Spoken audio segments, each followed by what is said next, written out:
Good afternoon. Thank you for coming. My name is Phil Juzwick. I'm with CI Medical Technologies.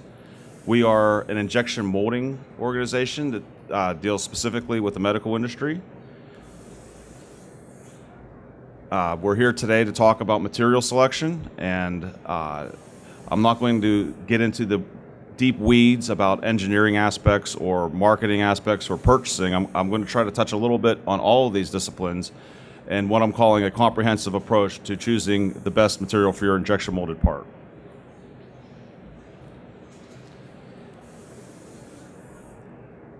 So the first thing to ask yourself is, what factors that material selection can influence are most important to the success of your project? There's cost, performance, availability. Availability might not seem obvious at first, but certainly in the medical industry, there's long development cycles. A part can take a year, 2, even up to 5 years to develop. When you spec a material out at the very beginning, it's a lot of work, and choosing that material is critical to the success of that application. Sometimes those materials are discontinued, so understanding will that material be available when the product actually launches is important. What's the timing? Again, with the availability, you need to understand what access you have to these materials. Sometimes they have long lead times and they're not readily available. And lastly, who are the decision makers?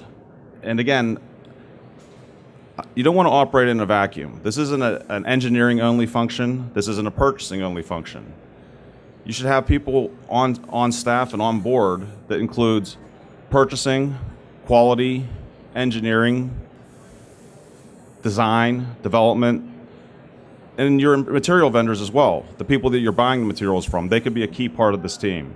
Your processors, whether they're injection molders or extruders, everyone that has an influence in this material selection should be made aware of this project. That will give you the best chance for success.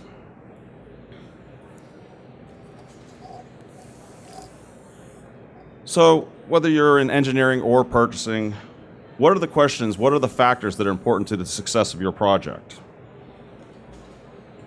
Here's some items you might want to consider. The history of the program, of the project, agency approvals, the environment that the part's going to be used in, temperature and cost. And temperature and cost might not seem like they're linked together, but they are, and we'll talk about that a little later in the presentation. Decorating and assembly, performance. Again, this isn't a complete list, but it's just some things for you to think about. We'll start with history. We have 2 phones here, and very, very different phones, and the material chosen for the rotary phone on the left certainly isn't appropriate for the iPhone on the right.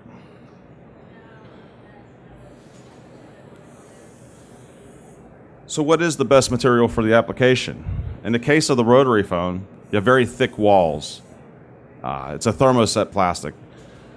I love these phones because you can drop them from a table and they won't break, but what the material used for these rotary phones certainly isn't appropriate for an iPhone. Are you following the path of least resistance? There's a lot of pressure in organizations to not add materials to a list, to keep the numbers down. The spec a new material in costs a lot of money. And so the quality organization gets mad at you when an engineer wants to add a material, or the purchasing people don't want to add another vendor. But if you do that and you cut those corners, are you going to get hurt down the road? Is the design going to be compromised because you didn't make the right material selection? But having said all that, maybe the material that you were using on the prior part was best. But without asking these questions, without going through these steps that we're going to talk about today, you might not make the right choice. Certainly you don't want to make change just for the sake of making change.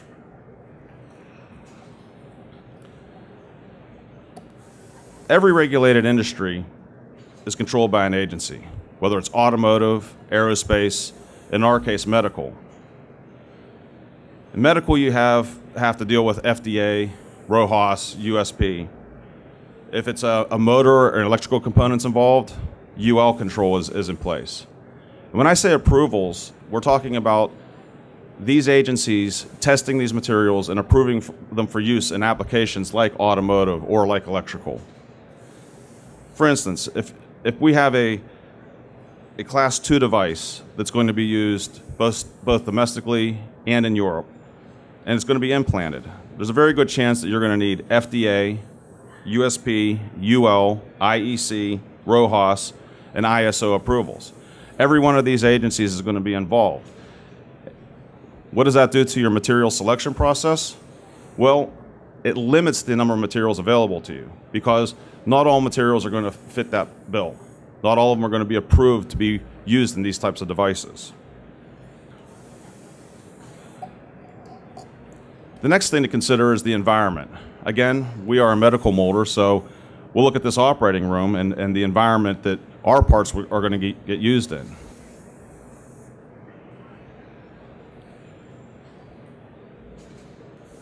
First thing to consider would be temperature. You have maximum operating temperature and then the maximum temperature for a brief period of time. And by that I mean you may have a part that for 99.9% of the time is only at room temperature. However, it spikes to 140 degrees for a minute every other week. It's a motor that turns on or what have you. Knowing that can be critical in your material selection. Instead of designing for that 140 degrees, perhaps you can get away with something that's only room temperature. If it's an automotive application, you have to worry about something in the heat of the desert and then in the cold of the tundra. So knowing the temperature and exactly how long it's going to be at that temperature is critical. Chemical resistance. In medical, we have to worry about hospital-acquired infections, HAIs. And because of that, they use very aggressive cleaners and detergents. Alcohol-based, bleach-based, hydrogen peroxide, quat. These are all very aggressive cleaners, and the materials that you use have to be resistant to that. Impact could be something you need to look at. Sterilization. Is it gamma sterilization, steam sterilization? Not all materials fit the same bill. Just because it has sterilizable on the material, it may not be gamma ready or it may not be steam ready.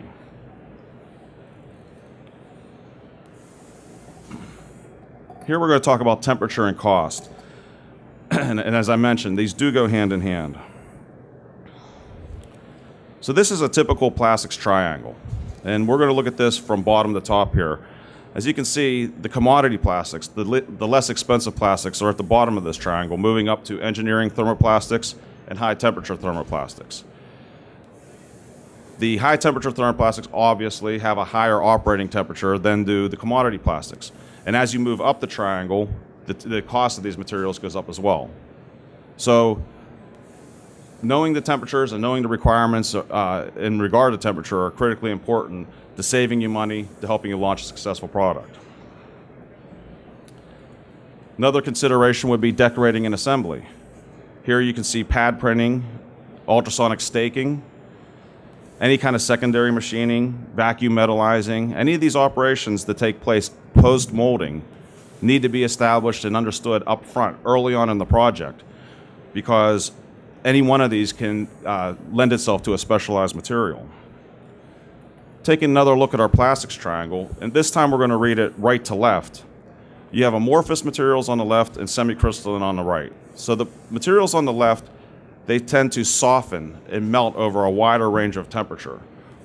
Materials on the right have a very sharp melting point. In other words, you take the temperature up to 300 degrees and it starts flowing. Whereas the materials on the left, they soften as you increase the heat until they start flowing. This is important for things like ultrasonic welding. This is important for things like assembly. The semicrystalline materials are much more resistant to chemicals, which is great for what we talked about in environment, for chemical attack and things like that. However, it might make it harder to decorate, to pad print, to paint. Understanding these things will help you select the right material. Plastics are great because you can add things to them to enhance their properties. You can add glass to increase stiffness, lube packages for lubricity. You can color them pretty much any color you want. But be aware, when you do these things to plastics, the agency approvals that we talked about earlier, you're probably going to lose them.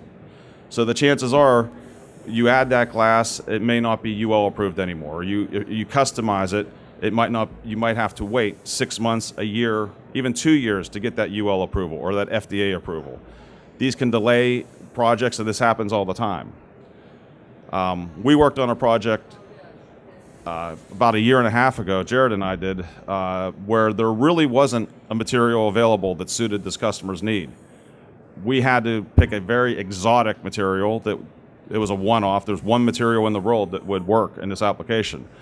It was for a medical device, but fortunately it didn't need any of the FDA approvals or anything like that, so it worked. And it's a good thing that those materials are out there, but had it made contact with the body or something like that, we would have been in trouble. So additives are great, but unless you absolutely have to, I wouldn't go in that direction.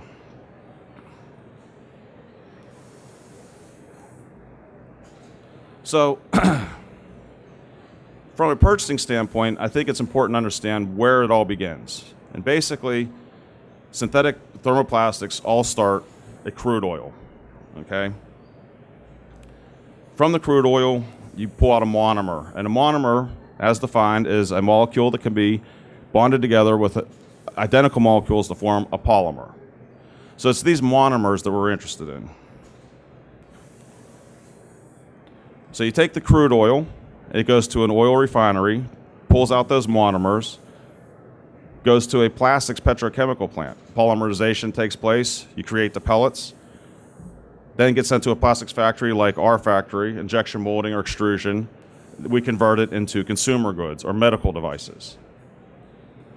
And so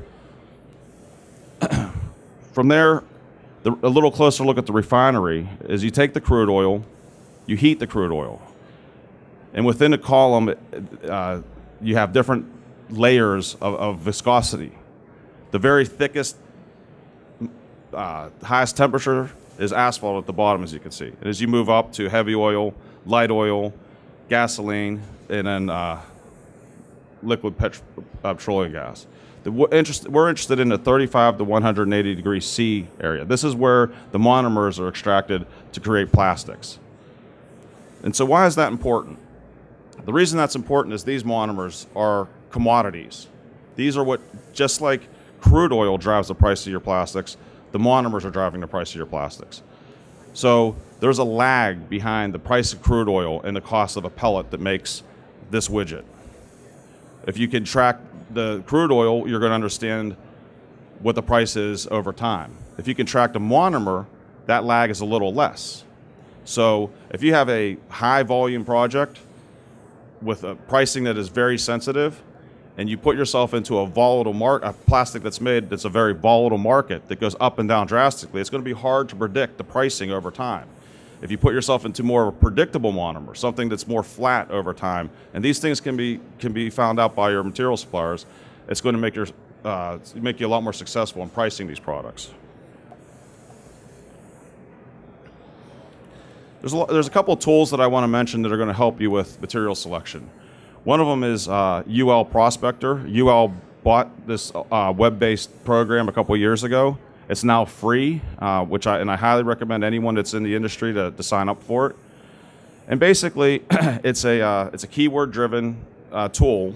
You can type in the search. You can type in polycarbonate. You could type in DuPont. You could type in whatever you need, and you'll be able to search in that way. You can go to automotive, or you can go to UL yellow cards, and any one of these searches is going to produce something useful to you.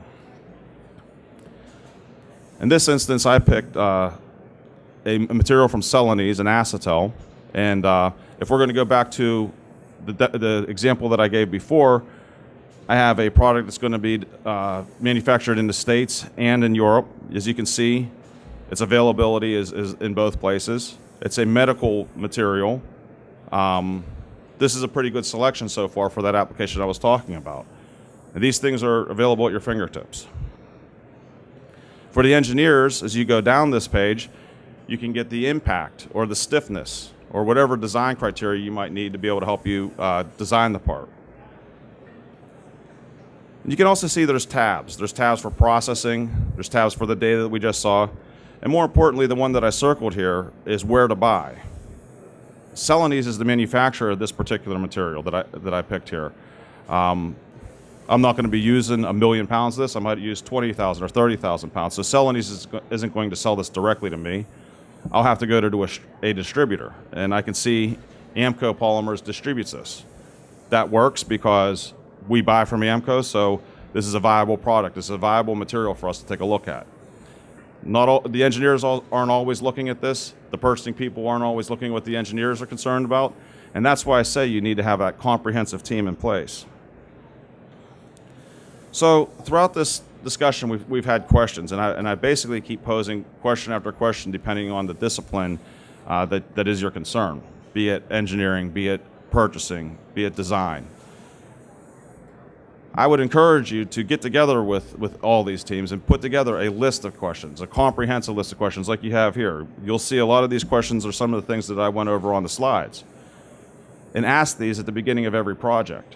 If you ask all these questions, even if they're redundant, even if they're not necessary to this particular project, and you go through this exercise every time a new material is being selected, the chances of a successful launch are a lot greater.